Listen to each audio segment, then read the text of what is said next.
guys like Ayo can kind of fit into whatever. I don't care what offense you run. I don't care what position you play on them at. He fits into that. Coby's a little different.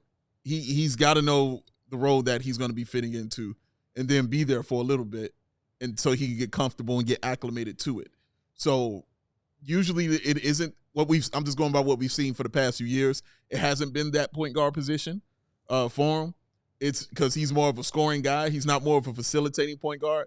And this team, and I think this offense is predicated on guys facilitating and, everybody touching the ball and doing it like that.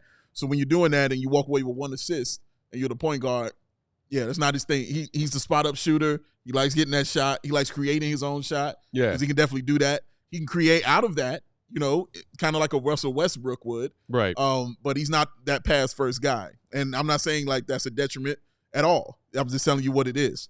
So, yeah, he can score. And he can score very, very well. But he needs to know what position he needs to be in on the floor for those things to happen. He's not the kind of player that you can just move around, is what I'm saying. Yeah. Like, so putting him at the 1 day and then moving him to the 2 the next day, that's a different mindset for him. And there are a lot of players like this. Right. There's just a different mindset for him and changes things like that.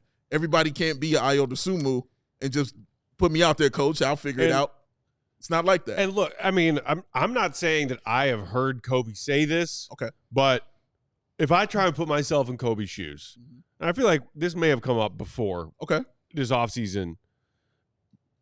If I'm Coby White, I'm not exactly thrilled that Josh Giddey is here. Okay. And this is not about me being anti-Josh Giddey as the bull of the future, guys. I'm talking about Coby White, who has a breakout year. The front office decides, well, we can't really find a good trade for Zach right now, which means we can't afford to keep DeMar on a new deal because we know this is not a luxury tax team.